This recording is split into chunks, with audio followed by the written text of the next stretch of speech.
नमस्कार welcome to world affairs. मैं हूं प्रशांत धवन। नाउ पाकिस्तान ने एक बहुत ही बड़ा स्टेप उठाया है इंडिया के साथ ट्रेड रिवाइव करने के लिए। यहाँ पे आप देख पाओगे रिसेंटली इस पर बहुत से आर्टिकल्स पब्लिश हुए हैं कि पाकिस्तान ने एक नया ट्रेड मिनिस्टर अपॉइंट कर दिया है to restore ties with India, और इनका नाम है कमर कायरा। इससे पहले आप अगर देखो तो इमरान खान के टाइम में कोई भी ट्रेड मिनिस्टर इंडिया के साथ ट्रेड के लिए इमरान खान ने अपॉइंट नहीं किया था। इमरान खान की पॉलिटिक्स का मेन पिलर ये था कि इंडिया के साथ, यूएस के साथ हमेशा पाकिस्तान के रिलेशंस खराब रहें और इंडिया के साथ तो ऑल टुगेदर ट्रेड भी ना हो। But even though Imran Khan India Pakistan trade के अगेंस्ट थे, इमरान खान के जो एडवाइजर थे ये बार बार ये बात बोलते थे ओपनली कि इंडिया के साथ ट्रेड पाकिस्तान को बेनिफिशियल होगा। यहाँ पर आप देख पाओगे we should do trade with India, it will be very beneficial. ये ओपनली कहा था पाकिस्तान के उस वक्त के प्राइम मिनिस्टर इमरान खान के कॉमर्स एडवाइजर ने।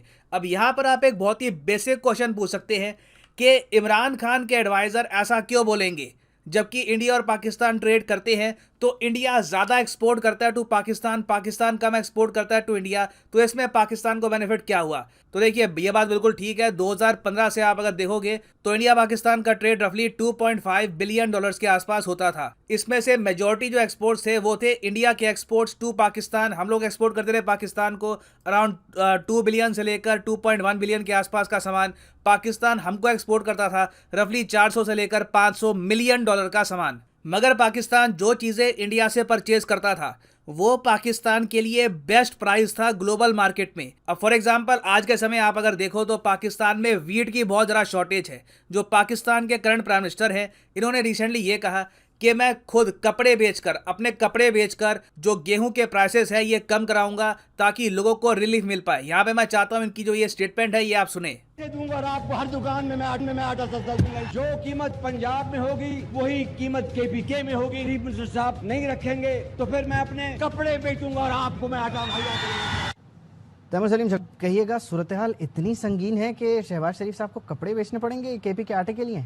ये काफ़ी एक अजीब सा ट्रेंड है पाकिस्तान में, मतलब अजीब सी स्टेटमेंट्स देना, घास खाऊंगा कपड़े बेच दूंगा। इससे पहले न्यूक्लियर बॉम्ब लाने की जब बात आई थी तो भुट्टो ने कहा था कि मैं घास खाऊंगा। अब ये कपड़े बेचने की बात कर रहे हैं वीट के लिए। हालांकि मैं यहाँ पर ये ऐड करूंगा कि आप इससे शायद समझ पाएंगे कि पाकिस्तान में वीट की कितनी ज़्यादा शॉर्टेज है। जेनुइनली यहाँ पे जो गरीब आदमी है, जो बहुत ज़्यादा लोअर मिडिल क्लास का आदमी है, जिसके पास ज़्यादा इनकम है नहीं, वो स्ट्रगल कर रहा है। और पाकिस्तान के पीएम को ये बात पता है कि इलेक्शन ज़्यादा दूर नहीं है। मैक्सिमम इनकी गवर्नमेंट कितनी चल जाएगी, 6 महीने 7-8 महीने के आसपास, उसके बाद फिर से इलेक्शन फेस करने होंगे। तो अगर ये इलेक्शन टाइम से पहले पहले गेहूं के जो प्राइसेस है पाकिस्तान में जो आसमान छू रहे हैं उनको थोड़ा सा कंट्रोल कर लेंगे ना, तो इससे इनको काफ़ी बड़ा एक एज भी मिलेगा इमरान खान पर। और इमरान खान ये बात समझते हैं, तो इसलिए जैसे ही जो ये वीट की बात हुई थी, करंट पाकिस्तान के पीएम ने बोला कि मैं कपड़े बेचकर वीट खिलाऊंगा लोगों को, तो इमरान खान ने भी यहाँ पर ये बोलना स्टार्ट कर दिया कि ये करने की ज़रूरत नहीं है, तुम बस करप्शन कम करो। ये ड्रामे कर रहा है कि मैं अपनी कपड़े उतार दूंगा। शहबाज शरीफ खुदा के वास्ते कपड़े ना उतारना, हम खौफ से मर जाएंगे। सिर्फ एक काम कर दो, वो जो तुमने और तुम्हारे भाई ने और तुम्हारे दामाद ने और तुम्हारे बेटों ने और नवाज शरीफ के बेटों ने और इसहाक डार और उसके बेटों ने जो तुमने पैसा चोरी करके बाहर लेके गए हो, बस वो आधा ही पैसा ले आओ, हम गंदम की कीमत खुद ही नीचे कर देंगे। तो देखिए गंदम, गेहूं की कीमतें नीचे करनी है इनको, और इसीलिए इनको याद आ रहा है अब इंडिया। मैंने आपको वैसे पहले बताया था कि इवेंचुअली पाकिस्तान को इंडिया के साथ ट्रेड करना होगा, क्योंकि कई जो बेसिक कमोडिटीज़ हैं, जैसे कि मैंने आपको बताया आटा, उसके अलावा चीनी, फिर इवन मैं कहूँगा अच्छी क्वालिटी की कॉटन, घटिया क्वालिटी की नहीं जो पाकिस्तान में प्रोड्यूस होती है, अच्छी क्वालिटी की कॉटन जो आप यूज़ कर सकते हैं इन द टेक्सटाइल इंडस्ट्री, जो बांग्लादेश ऑलरेडी यूज़ कर रहा है बहुत ही बड़े स्केल पर। ये सब अगर पाकिस्तान को चाहिए तो आज नहीं तो कल इनको इंडिया के साथ ट्रेड स्टार्ट करना होगा, चाहे उस ट्रेड में अपर हैंड इंडिया का हो। और मैं आपको ये बता दूं, जिस दिन ऑफिशियली पाकिस्तान की गवर्नमेंट ट्रेड अलाउ कर देगी इंडिया के साथ, अभी तो ट्रेड जो मिनिस्टर है ये अपॉइंट करने की बात हुई है ना, ऑफिशियली कोई बड़ी बात नहीं है। ट्रेड स्टार्ट होने में कुछ समय लग जाए, कुछ हफ्ते या फिर कुछ महीने हो सकता है कि लग सकते हैं, दैट माइट हैपन। जैसे ही ट्रेड ओपन होगा आप उस पूरे फाइनेंशियल ईयर में देखना रिकॉर्ड नंबर पे इंडियंस और पाकिस्तानी ट्रेड करेंगे। और पाकिस्तानी हो सकता है कोई बड़ी बात नहीं है इंडिया से 3 से लेकर 4 बिलियन डॉलर्स का सामान परचेज कर ले। अब यहां पर आप कहेंगे कि क्या इंडिया इतना वीट बेचने को तैयार भी है? तो हाँ, देखिए इंडिया का टारगेट ये है कि 2022-23 के बीच में, इस फाइनेंशियल ईयर के बीच में हम 10 मिलियन टन वीट एक्सपोर्ट करेंगे वर्थ $4 बिलियन। अगर डायरेक्टली ये वीट पाकिस्तान में जाता है हमको भी एडवांटेज मिलता है, ऐसे शिपमेंट्स थोड़ी बहुत कम होती है, आराम से ट्रेड हो जाता है। और पॉसिबिलिटी यहाँ पर यही लग रही है कि इंडिया का जो ट्रेड टारगेट है ये वीट का, ये अचीव करवाने में पाकिस्तान की काफी बड़ी हेल्प कर देगा। और वीट के अलावा देखिए मोस्ट प्रोबेबली ये सब्जियां खरीदेंगे इंडिया ने बहुत ही बड़े स्केल पर। और इस सब की वजह से कोई बड़ी बात नहीं है कि इस फाइनेंशियल ईयर भी हमारा जो एग्रीकल्चरल एक्सपोर्ट है ये नया रिकॉर्ड बनाए। पिछले साल आप अगर देखो तो हमारे एग्रीकल्चरल एक्सपोर्ट्स $50 बिलियन के ऊपर चले गए थे for the first time ever. इस बार भी ऐसा हो सकता है। तो देखिए ट्रेड बेनिफिशियल है, पाकिस्तान के लिए बेनिफिशियल इसलिए है क्योंकि चाहे वो इंडिया से ज़रा परचेज कर रहे हैं, मगर जब ये लोग वीट खरीदने के लिए जाएंगे इंटरनेशनल मार्केट में, तब अगर ये परचेज करते हैं फ्रॉम यूएस या फिर किसी और कंट्री से परचेज करते हैं तो वहाँ पे शिपमेंट के पैसे भी देने पड़ेंगे इनको। It will be very expensive for Pakistan. जबकि इंडिया का जो वीट इनको मिलेगा ये काफ़ी हद तक ईजी होगा, शिपमेंट आराम से आ जाएगी, जल्दी आ जाएगी। और आप कह सकते हैं कि इंडिया का वीट इनको सूट भी करता है क्योंकि रीजन सेम है, क्लाइमेट सेम है, खेती बाड़ी ऑलमोस्ट सेम ही होती है यहाँ पर। और अगर यहाँ पे आप ये सोच रहे हैं कि वीट की जो कमी है पाकिस्तान में ये तो पिछले 1.5 साल से चल रही है, तो इसी टाइम ये रिवाइव क्यों कर रहे हैं ट्रेड विद इंडिया? देखिए इसके पीछे एक बड़ा रीज़न ये भी है कि पाकिस्तान का जो करंट अकाउंट डेफिसिट है ये ब्रॉडन होके अब बताया जा रहा है कि $13 बिलियन के भी ऊपर जंप कर चुका है। इनके पास इतना फॉरेक्स रिजर्व भी नहीं है कि अपने करंट अकाउंट डेफिसिट को ये लोग कवर कर पाए। तो बिल्कुल इनको आज के समय बेस्ट डील चाहिए। कहीं भी कुछ मिलियन सेव हो रहे हैं, ये पूरी कोशिश करेंगे सेव करने की, नहीं तो सरकार चलाने में इन द फ्यूचर प्रॉब्लम आ सकती है। मगर देखिए ट्रेड ऑल टुगेदर रिवाइव करना इतना आसान नहीं होगा।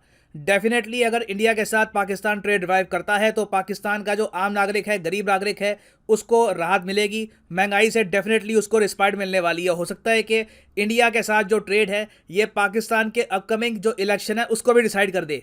मगर इमरान खान का यहाँ पर मेन इशू रहेगा कि इंडिया के साथ अगर ट्रेड रिवाइव कर दिया तो क्या इसका मतलब यह है कि पाकिस्तान आर्टिकल 370 भूल जाएगा? तो देखिए मेरे हिसाब से क्या होने वाला है कि करंट पाकिस्तान की गवर्नमेंट ट्रेड रिवाइव कर देगी, मगर साथ में ये बोल देगी कि देखिए बैठ के बातचीत हम तभी करेंगे जब आर्टिकल 370 को लेकर इंडिया कुछ बड़ा स्टेप लेगा। इससे क्या होगा कि पाकिस्तान की जो पब्लिक है ये भी सेटिस्फाइड हो जाएगी और साथ ही साथ जो इनके इन्फ्लेशन है ये भी कंट्रोल में आ जाएगी। इवेंचुअली देखिए उम्मीद यहाँ पर यही है कि आर्टिकल 370 का जो इशू है इसके बियॉन्ड इंडिया पाकिस्तान निकले और धीरे धीरे अपने रिलेशंस इंप्रूव करे, क्योंकि आने वाला समय वर्ल्ड इकोनॉमी के लिए चैलेंजिंग होगा। दोनों कंट्रीज अगर आपस में ट्रेड करती हैं, जो चीज़ें हम एक दूसरे को सस्ता दे सकते हैं वो अगर हम प्रोवाइड करते हैं तो that will benefit both the countries. Now finally यहाँ पे मैं आपसे एक MCQ पूछूंगा। क्वेश्चन यहाँ पर यह है कि भारत का ट्रेड डेफिसिट फाइनेंशियल ईयर 21-22 में 87.5% जंप किया है। आपको बताना है कि भारत का ट्रेड डेफिसिट कितना पहुंच चुका है। ये है यहाँ पे आपकी ऑप्शन: $150 बिलियन, $192 बिलियन, $99 बिलियन या फिर $400 बिलियन। मैंने जो रुपी डेप्रिसिएशन वाली वीडियो बनाई थी वहां पर मैंने आपको इसके बारे में बताया था कि इंडिया का ट्रेड डेफिसिट कितना था। बहुत इजी यहाँ पे क्वेश्चन है, गूगल करोगे तब भी आंसर आराम से मिल जाएगा इंडिया का ट्रेड डेफिसिट कितना था। तो कमेंट सेक्शन में सब लोग इसका आंसर करो। जो लोग सही आंसर करेंगे मैं उनकी कमेंट को हार्ट दे दूंगा ताकि बाकी लोग समझ पाए कि सही आंसर यहाँ पर क्या है। बाकी जो इस वीडियो की PDF है वहां पर भी आपको इसका सही आंसर मिल जाएगा। और फाइनली यहाँ पर मैं ये भी ऐड कर दूं कि आज आखिरी दिन है अनअकैडमी की UPSC सेल का। यहाँ पे कमेंट सेक्शन में जाओ, यहाँ पे क्लिक करो इस लिंक पर, जो आपको एक्स्ट्रा मंथ्स मिल रहे हैं अपने UPSC कॉम्बो ऑफर में, ये आज रात 12 बजे के बाद नहीं मिलेंगे। तो यहाँ पे आपको क्लिक करना है पिक के प्लान पर। और अगर आप UPSC की तैयारी कर रहे हैं तो प्रीलिम्स, मेंस, ऑप्शनल तीनों में आपको ये हेल्प करेगा कोर्स। तीनों की तैयारी आप कर सकते हैं विद अ सिंगल परचेज। और आप अगर मान लो 24 महीने 36 महीने का कोर्स लेते हैं तो आपको 6 महीने एक्स्ट्रा मिलेंगे। मेरे हिसाब से बेस्ट वैल्यू यहाँ पे आपको मिलेगी 24 महीने के कोर्स में। सीधा 24 महीने का कोर्स आपका बन जाएगा 30 महीने का, अगर आप कोर्स परचेज करते हैं आज रात 12 बजे से पहले। और जो यहाँ पे प्राइसेस लिखे हैं ये भी पे करने की आवश्यकता नहीं है, सिंपली यहाँ पर कोड यूज करिए PD10 and the prices will start falling. So use the code PD10 and save money. So इसी नोट के साथ ये है वीडियो का अंत। Thank you for listening and as always God bless you all.